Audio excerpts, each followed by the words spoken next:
Welcome your host, Caddy Frink, as she leads discussions about substance use disorder and the journey to recovery. You're listening to Redefining Recovery, a recovery revolution.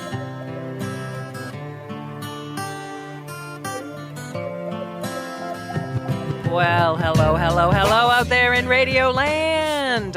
My name is Caddy Frink. I am your host for Redefining Recovery, a recovery revolution here on AM 950, the progressive radio station. I have someone across the table from me, and who would you be? My name is Elijah York Eli. I was on here recently a couple weeks ago. I'm happy to be back and can't wait to, talk to you guys. And if anybody's watching, I just grabbed his hands. Don't pound on the table, otherwise everybody can hear it out there in Radio Land. So yes, Eli was here just a couple times. You can put your hands on the table. Don't worry, just don't want you to pound. I'm a fidgety person. You're a fidgety kind of guy. Okay. So Eli was here a couple weeks ago, and he and Sarah had a good conversation because I was somewhere doing something. I can't remember what I was doing, but this is the wonder of having such a good team at Minnesota Recovery Connection, as well as just people listening. So what I want to do is I want to say thank you for all the people that listen. Say thank you to the people that are listening. Thank you, everybody. I really appreciate it. There we go. Okay, get Eli in here. And also want to thank the people that have funded Minnesota Recovery Connection back in the past, for those future donators, for everybody that has volunteered for Minnesota Recovery Connection. People who have given a lot of money, given a little bit of money. We know we are in strange times for the nonprofit substance use disorder world right now. And all I can tell you is that we do amazing work, right, Eli? We sure do. We sure do. Yeah. Eli's going to reintroduce himself a little bit. But so I just want everybody to know that so that we can continue doing our amazing work, we just always are going to benefit from whatever you can maybe stretch our way. But first and foremost, Eli, what is right with you today? Something right with me today? I'd say that, weather's starting to change. So that always brings so much excitement for warmer weather and outside activities. So. Yeah, and that might be some of our topic today. Sure will be. Yes. So what's right with you today, Kat? There we go. I gave him in the lead. He's getting good at this now. Time number 2. He's on it like glue. Let's see. What's right with me today? I'll be honest. You know what I did today? He knows what I did today. But you know what I did today, world? I gave my platelets at the Memorial Blood Bank. They're down the street from our office. And I don't know if anybody's ever given platelets out there or given blood. You've given blood. Because you have the magic. Yep. I got O negative. So, Ooh, yeah. He's like the man everybody wants. But I did it because, truth be told, they've been calling me for another whole year, and I'm never picking up the phone. And all of a sudden, it was ringing next to me on my desk, and I'm like, I wonder who that is. And then, hi, this is Jonathan from the Memorial Blood Bank, and we need your platelets. And I'm like, okay, you got me. Okay, fine. So, but I don't know if anybody out there has ever given platelets, but it makes your body feel a little weird, makes your lips feel a little weird doing it. And after that all passed, I'm driving to do this show, and I'm like, I just feel so good because I know all things going okay. They tested all, make sure it's all good. I know somebody benefited from that. Oh, exactly. And that's why it's such a, amazing thing when you're able to give platelet or blood, because it does benefit a lot of people that do need it. Yeah. Well, and I was thinking there's in the recovery community, I've heard time and time again, and you might have heard this as well, I want to give back to my community. And that can be time, that can be money, that can be volunteering, and that can be something like this. Very much. Many people have they say, I've taken so much from the community, I want to give back. And I am certainly not doing a plug. I am just saying how good it made me feel. And I was kind of looking through what it's used for, and I've had a family member that had cancer. Well, there you go. And I'm like, she got what she needed at the time, and now I get to give that to somebody else. So what's right with me today is that I was able to give away something that I have that's absolutely free. It just took a little time, and I got to eat a bunch of Tums and sit there in a chair. And I closed my eyes. I didn't watch Netflix, nothing. I just chilled the heck out. Yeah. Just chillaxed, yes. So, Eli, when you were here with Sarah, you kind of tippy-toed on a topic what we're going to pick up on a topic. What is it that you were tippy-toeing on? Kind of hobbies that you try to find once you're going through the journey of recovery, because it's not always boring. There are a lot of things out there that we can do while we're still in recovery that can be fun and very not cost expensive at all. Minnesota has a lot of great outdoor spaces, so we might be discussing some of those things that may interest you, and just kind of dive into a little bit deeper on them. Yeah. And I think one of the reasons why I wanted to pick up on this, besides the fact that Eli was me, I want to do this, this is a good topic, is that there's a couple of things that come to my mind. And that is many times when people are even in their substance use time, their worlds get very small.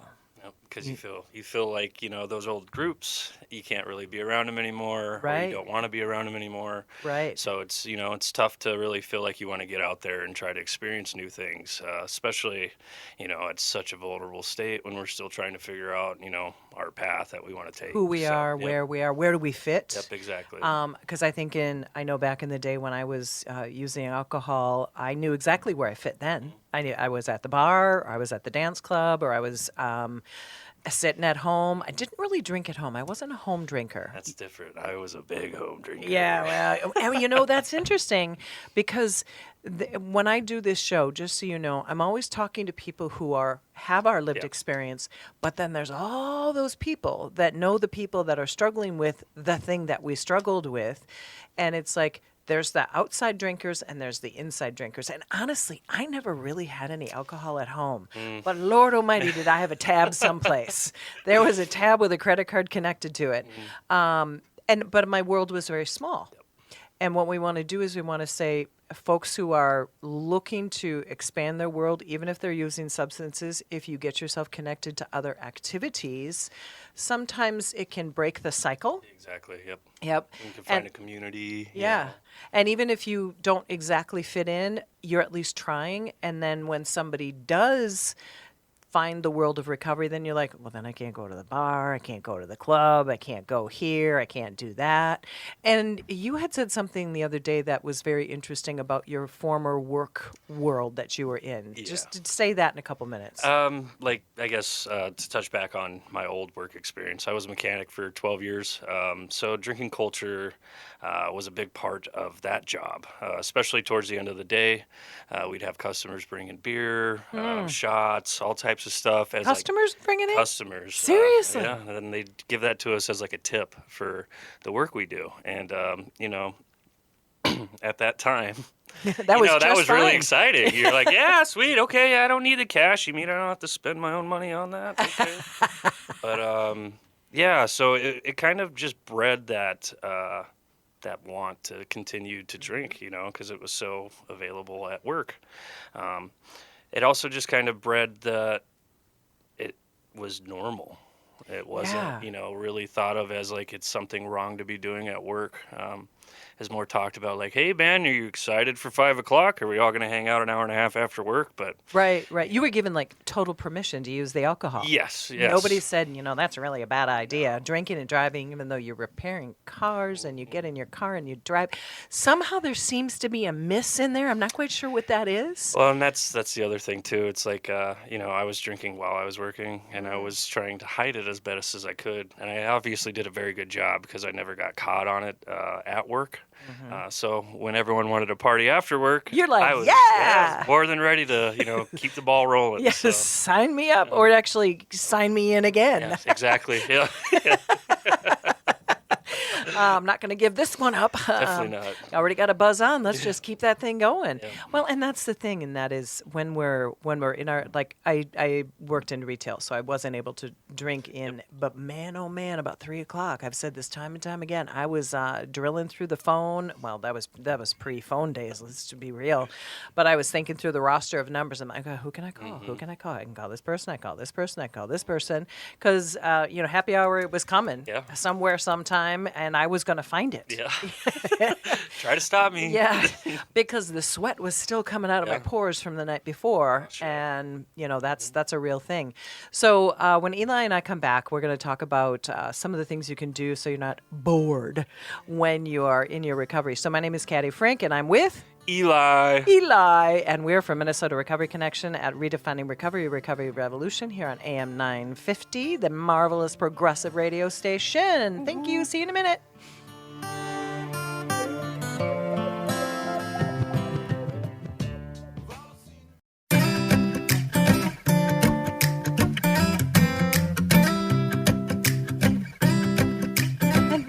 That happy music. If you're watching us on video, both Eli and I are dancing in our chair. Yeah. Da, da, da, da, da. Welcome back to Redefining Recovery, a recovery revolution here on AM 950, the progressive radio station. My name is Caddy Frink. That is Eli.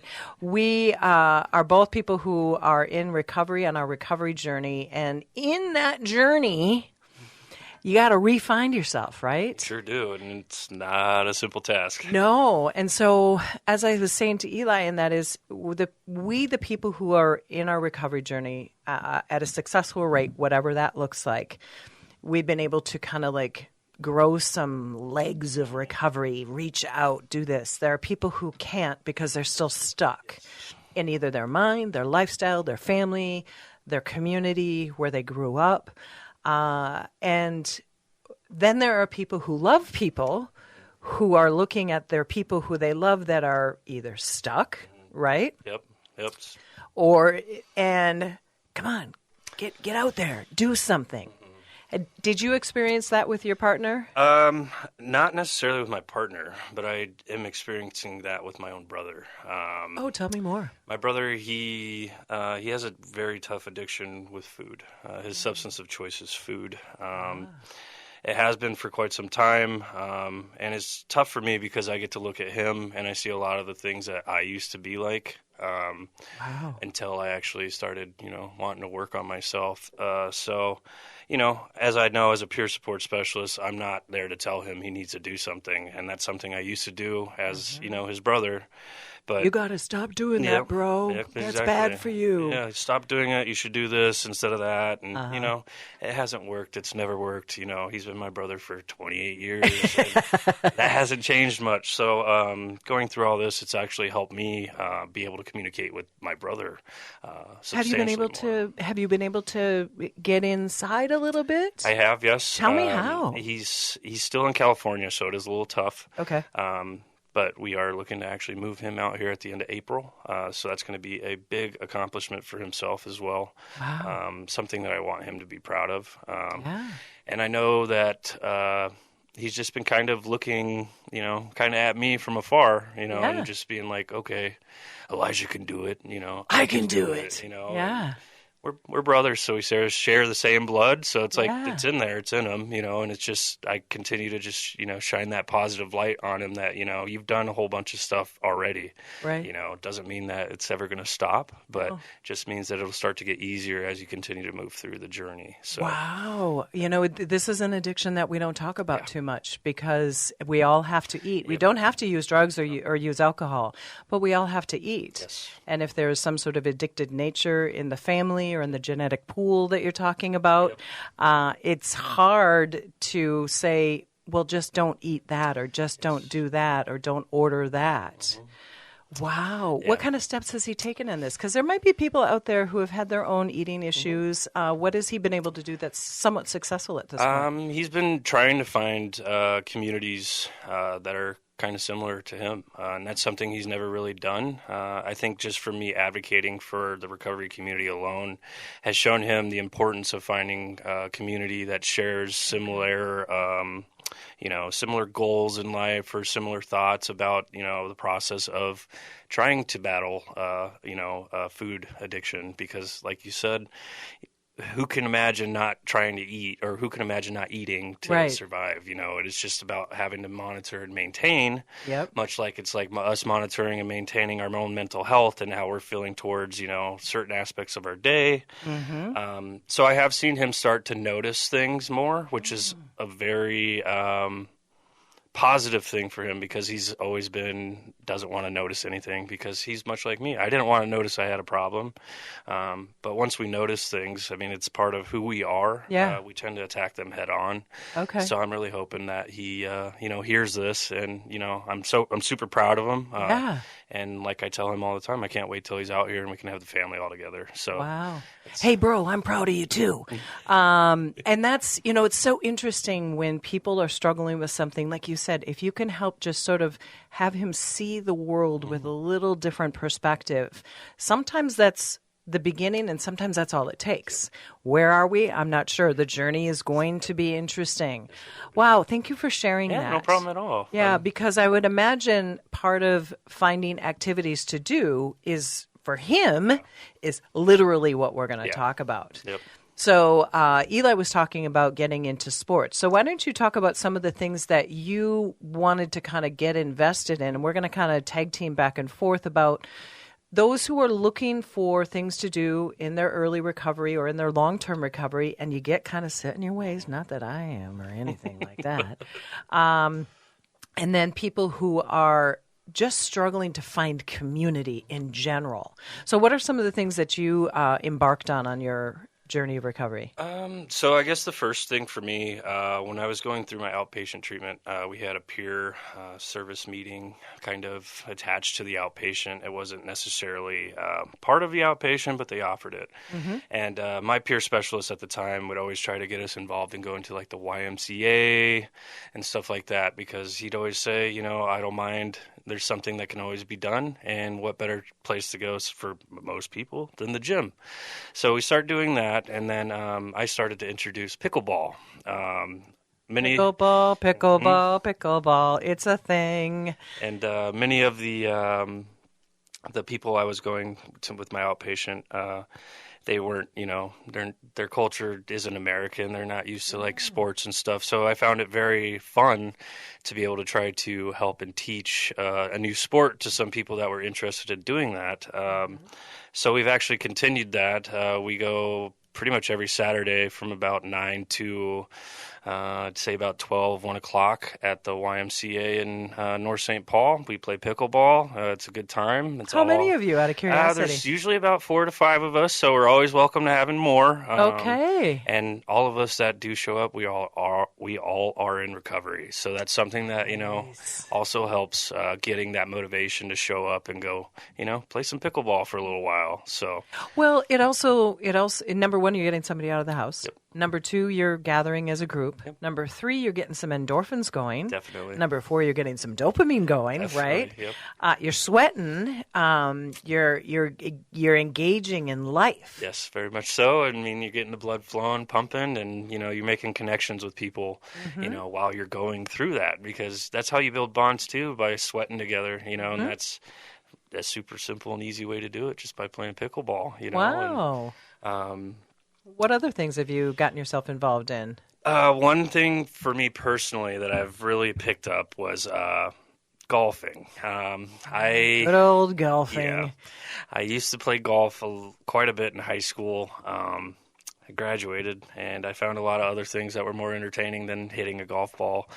And did they have anything to do with substances or alcohol, possibly? Possibly, yeah. Uh-huh. Yeah, and so as I was going through my recovery process, I told myself I want to try to find at least 2 hobbies I could start this year and see which one I'll stick to more. And so the first one was I wanted to get one of those souped-up RC cars, to go take to an RC car track and race them. What's an RC car? Remote control vehicle. Oh, sorry, God, I can't remember. Not exactly in the same world as you are. Totally fine. And then the second was golf. And, it was coming up on my birthday. I said, hey, can I get one or the other? I got both, one from my parents and one from my lovely fiance. And golf really stuck to me. And okay. Golf's something to where, for me, it gets me out in nature. Golf kind of, to me, is like the battle of like accomplishing goals. No matter how many swings it takes, you always try to get the ball into the hole. And that has also taught me a lot of patience along with my own, life, because golfers doesn't always go. And golfers get angry, if they have a bad swing. And I don't allow myself, because I understand the process. I'm trying to get better. Okay. So I try to take a lot of what I do in golf and try to like put them towards what I do out in the world. Oh, you are so nifty, Eli. Wow. yeah. So you're applying some of the principles of staying focused and staying like in your, I want to say your right mind, but that's kind of what I mean. Yeah. You know, you do realize that you're talking to a woman named Caddy, right? There's nothing wrong with that. I go by Eli. I know, golf, Caddy. Oh, I get you. Yeah, That's yeah, a good yeah. joke. We even got Brett laughing at that one. So thought I'd just kind of bring that right to your attention. He's all red right now. We got to laugh. If we don't laugh, we got nothing. Oh, man. But I think it's so interesting the way that you connected the dots of patience, of it'll get there if it wants to get there, and if it doesn't get there, that's fine too. But you're outside, you're breathing the air, you're maybe seeing a squirrel or a rabbit or a deer or something, right? Yeah. I mean, yeah, and it's honestly, I know a lot of people equate drinking with golfing, but like I said before, I try to find my sober friends that, hey, let's try this out. Let's see if we both enjoy it. Yeah. And it worked out. I have, my friend that I've known the longest here in the state of Minnesota. He's a sober person, and it was super easy. And he's made it a lot better for me to be able to go out and feel comfortable golfing and being around, people that are drinking, because you shouldn't allow other people's choices to affect your happiness. And, he's really shown me that. And it's really helped me out a lot. So, well, when you've seen other people, using substances of whatever kind, it can inhibit you. You're like, oh man, that just reminds me of, or you do what you did and you find the right person and you just sort of look past it. Yeah. That's them. That's not you. No, that's amazing. Well, some of the things, so we have this big old list that we have in our manual for the peer recovery specialist training, which I'm doing next week in Stillwater Prison, just so everybody knows. Woo, woo, woo. I've got 22 men that I'll be training in Stillwater Prison, which is super exciting. But this particular list is like 150 I don't know. It's a lot of things. And it's like, what do you do when you're bored in recovery? And it's Minneapolis and St. Paul. Eli's kind of the sports guy. I'm kind of like the artsy-fartsy kind of gal. But there are things that you can do. So golf costs a little bit of money. It does. And, I mean, I am trying to reach out to some clubhouses or maybe even purchasing a cheap used set of clubs. So if anyone is interested to come out with me, I'd have an extra pair of clubs for you to use. And I'm willing to train you as much as I know. And it's not going to cost you a dime, because I am interested in getting people into doing sports or events that they've never thought that they'd be able to do. So. Yeah. I remember I tried golf once with a bunch of drinking buddies from a certain organization I worked with way back in the day. I didn't even know how to hold the club, and nobody even tried to tell me. Wow. I was like, I'll just go with the name Caddy. I'm just going to roll with that. It works fine with me. But one of the things that I know, I grew up in the neighborhood of South Minneapolis, and the Minneapolis Institute of Art, it's short, they got an acronym, everything. It's called MIA. But the Minneapolis Institute of Art is a great place to go. Number one, it's free if you want it to be. And number two, there are art installations that are there that you do have to pay for, but you have an entire museum that has from Egyptian to Asian to local to all over the place. And the reason why I say something that's sort of artsy-fartsy is because it works on the other side of our brain. Right, Eli? Yes, it does. And when we're working and we're trying to figure things out, it's just good to like visually entertain yourself versus trying to contemplate everything. Because we get really busy at work, don't we? Yes, we do. Yeah. And it's also better to go look at paintings on your phone, because then you can actually analyze the painting. Yes, for sure. Thank you. Well, and I know I was just thinking about it at the museum on Hennepin, and it's just below right out of my head. A friend of mine works there. The Sculpture Garden? Well, there's the Sculpture Garden and then the art museum across the street. It'll come to me. You all are out there going, it's the blah, blah, blah, Caddy. It's just left my head. But going to the Guthrie Theater and taking a tour. They have tours around the Guthrie Theater. I knew people that worked at the Guthrie for years, several different layers of people. The theater is just beautiful in and of itself. They've got a gift store in there. You can just look through stuff, but you can just watch. The views that you can see are just absolutely stunning. There's the Swedish Institute, the American Swedish Institute. All of these are in Minneapolis on bus routes or walkable or within stops. But the Swedish Institute, I'm Scandinavian, so I'm all about a Scandinavian thing if I can. But there again, you're also seeing a cultural thing. Yep. You're seeing a beautiful building. Have you been there? I haven't yet, but I'm sure we're going to go check it out. You are. And they do events throughout all the different seasons. Like they have a Christmas thing that they do every year. Okay. Where they're bringing in, or I should say holiday, because it's kind of like floats between the Christmas and other holidays and then the New Year. So it's more of a holiday thing. Cool. What else do you have on your list? I guess for me, Como Park has been a giant help for myself, especially the zoo, because that is free to attend. And that is just another great time of walking around outside nature, and you get to look at the beautiful animals that they actually do have at Como Zoo, and plus, you have that conservatory. You can go in and look at all the Lord help me. I love the conservatory. the conservatory. Eric and I went like maybe the beginning of fall, and it was cold outside. Went in there, and all of a sudden you're hit with this blast of this humidity, and as you said, those smells. And then that one particular atrium that they have that they change over seasonally. Yes. What was it? What does it look like in your past? I think the last time I was in there, they had the white tulips going on or something in that atrium area where they change everything out. So it's just so it's always amazing. Yeah. But yeah, no, that's definitely one. Especially you have the lake right around there too. There's a wonderful ice cream joint that is right underneath the grandstands of Como Park. I guess you could say their little concert area that they have, that big building. Really? Mm-hmm. It's right underneath it, right down at the bottom. They have ice cream. It is delicious. And then, do you know the name? I wish I had the names right on the top of my head. Okay, there's an ice cream place. I had no idea. Yep. And then there's also a very good restaurant that's on the inside of that building, and they have great food. Wow! Yeah, so you can eat, you can walk, you can eat. Yeah, you can spend an entire day if you'd like. You could fish. You could do all types of stuff you want there. You could fish.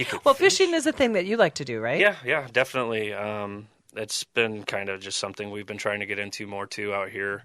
I've lived out here for 9 years. Still never have gone ice fishing. It's too late for that now. Yeah, we don't want you sinking in. We need you at Emma Minnesota Recovery Connection. No sinking in the ice. But me and my fiance and myself, we're pretty avid fishers. She grew up fishing her entire life, and I kind of just picked up doing it myself as a youth. At a ute?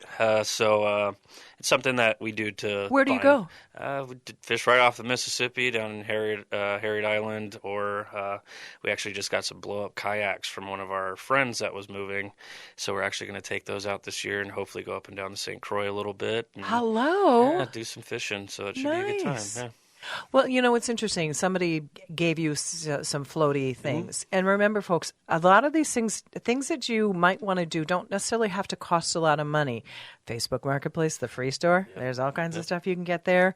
I'm sure there's fishing poles. There's probably community groups that you can join that will give you a fishing pole for a day. It's finding those interesting things. Oh, you were going to say something? If you need a fishing pole, contact me. Contact Eli at Minnesota Recovery Connection. He obviously has connections. But yeah, I mean, it's just so remembering that when we get out of our head of this recovery thing that we're in, or somebody who's stuck in a bad pattern of thought, you might need to be that helper to say, hey, you know what, let me grab you by the arm and let's go for a walk. Or, I go out and I'm really interested in going to matinee movies, and I'll buy you a matinee movie and go see a flick someplace, rather than sitting at home. Right? Yep. I mean, anything's better than being at home isolated, especially if, you are by yourself. Like you said with the movie theaters, I do know one in particular. It's in St. Louis Park. It's Marcus West End Cinema. And they have $5 movies on Tuesdays and Thursdays. And That includes movies that have just been released too. Really? Yeah. Okay, because I know that theater. I've been there before, so I said, "Downton Abbey there." There we Those go. are fun, yes. Well, and these are the things, we have a limited time to tell you about these, but at the same time, think outside what you used to do, and go do something new, and it's going to be scary, and it's going to be somewhat risky, and you're going to be a little uncomfortable. But what I say in class, and I think you would say, is that when you're uncomfortable, you are encountering something new. Yep, and it helps you grow, and it's helped me become who I am today, and just being around all you guys at the office, it's really helped me come out of my own shell a lot more, and I don't think that's ever going to stop. So No, I don't think it will, because once you start getting exposed to a larger community, and even if you belong to a community where people do use alcohol, hopefully not other substances, alcohol, you're going to find that, like if you want to go to an art and wine class, you can be the non-drinker there, but it's still building community. And generally people who go to a class like that, they're not going to be somebody who's probably going to walk out absolutely plastered drunk. Not that I would have ever done that in the past. But the fact is that there are events that you can go to, even if it may seem like it has a chemical there that you don't want, bring a buddy. And do the buddy system. Yep, do the buddy system. Yep, that's a very good point. It's just, it helps so much. I am still challenged about the Art Institute. What in heaven's name is it? It's right there in my head. You can also visit the James J. Hill house, where there's the James J. Hill Library, which is now being transitioned a little bit, but there's the James J. Hill house in St. Paul. Beautiful place. You do have to buy tickets, but it's nominal. Have you ever been there? I have, yes. It's a wonderful house, great tours. They tell you everything that you want to know about the building and why it might be stained black on certain portions of it. So it's pretty cool. Well, and I think the interesting thing about something like that is the history of who was James J. Hill. And he literally started the railroad system through the Midwest and through this country. And it's like, what? I mean, that's Walker Art Center. God bless you, the helper in the other room. You are amazing, my friend. Yes, the Walker Art Center. Thanks from the other side of the glass. My brain just absolutely stopped. I have a good friend who actually works there. So, hi, Kim. And so, yeah, just absolutely. But the sculpture garden, as you were saying, then there's Lorain Park across the street. So right in that whole corridor, you have like 3 different spaces that you can go to and walk down Lindale Avenue or walk down Hennepin Avenue. So there's all kinds of things. And you can walk downtown Minneapolis. You're going to do that more or less during the day. Might be a little more appropriate just because it's just not as dicey, Lord, as it used to be in the back in the day. But there are these places, and they're Nicollet Mall. Granted, there's not much open on Nicollet Mall anymore, but we're talking about beautiful walking places. Yep. You go by the orchestra hall with the pools of water that they have, and Westminster Church. You can go inside churches. Now, y'all don't have to be religious to walk into a church, but look at the beautiful stained glass. Go to the Basilica. Yes. Oh, my gosh. The Basilica is awesome. Just look up.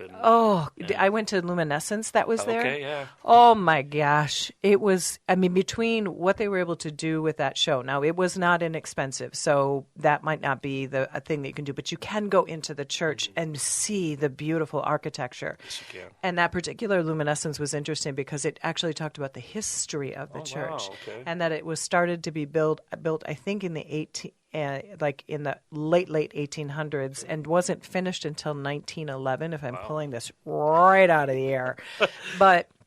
The reason why I remember it was finished in 1911 is because my grandmother was born in 1910. Wow. So, you got these burned-in dates into your brain. Wow, we have just talked through a whole middle section about all the things you can go antique shopping. Don't have to buy anything.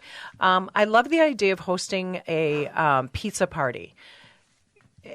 Make pizzas. Yeah, make pizzas. And I have a pizza oven at home too. Maybe you have one. Yeah, me and my fiance and I, we love to make pizza. It's a great little hobby. I think she found the oven at some discount store. Of course, like $20. And it works just fine. Yeah. Well, a very good friend of mine I just saw the other night for dinner. She has Thursday night bonfire in back of her house in the summer. She has a fire pit, and whoever wants to come over on Thursday night. Yeah. And I'm like, haven't done that in years with you. Actually, never did it with you, but now I'm going to. And different people will show up at different times, and these are mostly people my age-ish. And we're not necessarily, some of us are not drinkers at all, but we're not talking about it's a party, it's a gathering. Yeah. And again, think about it. It actually inspired me. I'm thinking I might just open up my backyard on a Tuesday night. Whoever wants to come over, just come over and bring something to share or just sit around and give gab. Yeah. Because it's about building community, building conversation, shared lived experiences, or getting introduced to somebody brand new. Yeah, and that's sometimes the scariest part, but it's also the most fulfilling part too, because then you get to learn about someone that you've never been around. Yeah. So. No, we had a young man come into our backyard with another friend of ours, and it just turned into like, who is this guy? Had so much story. My guy and I were like, there's just a lot of story coming out of that human. But it was like a whole new human and a whole new way of seeing life through another set of eyes. So we're going to take our last break. Eli, you're just a gabber. I love it. So we're going to come back, maybe run through a little bit more of the things that you can do. Thank you for listening to Redefining Recovery, Recovery Revolution. I'm here with Eli. Eli. My name is Caddy Frink, and here we are at AM 950, the Progressive Radio Station. There's no song, and this house needs love in it.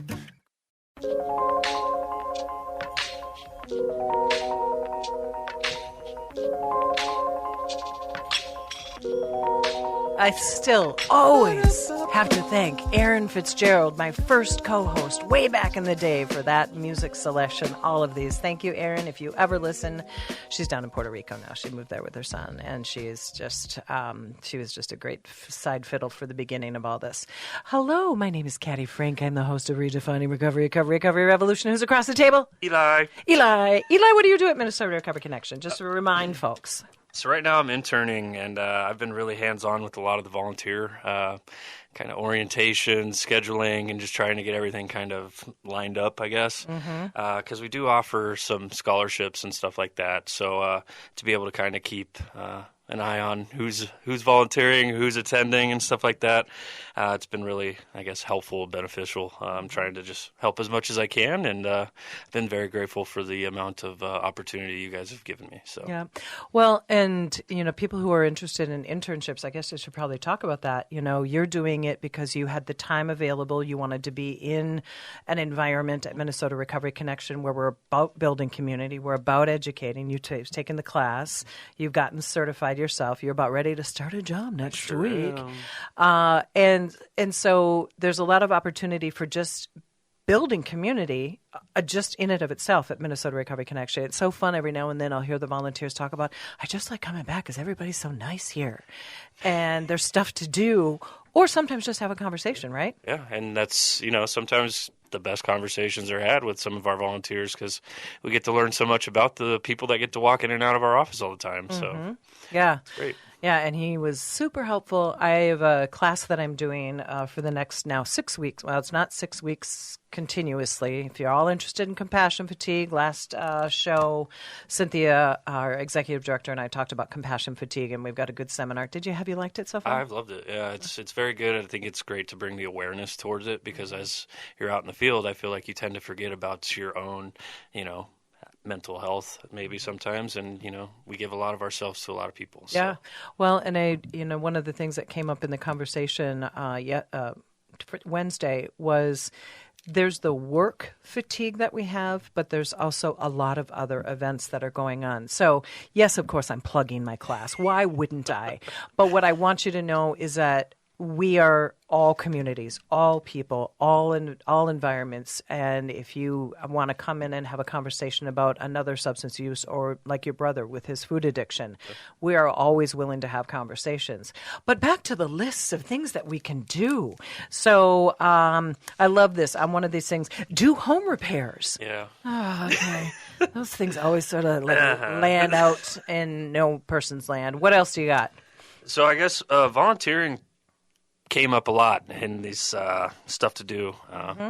And honestly, yes, volunteering is a great way to, kind of keep yourself where you want to be. Like you said earlier, it's a great way to keep yourself in the community. You also get to help set up events and stuff like that, and just keep connected. Sometimes you may feel like you haven't been connected. Volunteer. Volunteering is the easiest way to get back into the community if you feel like you haven't been part of it for very long. Yeah. And I mean, I'm always happy to have any new volunteers because I love to meet new people.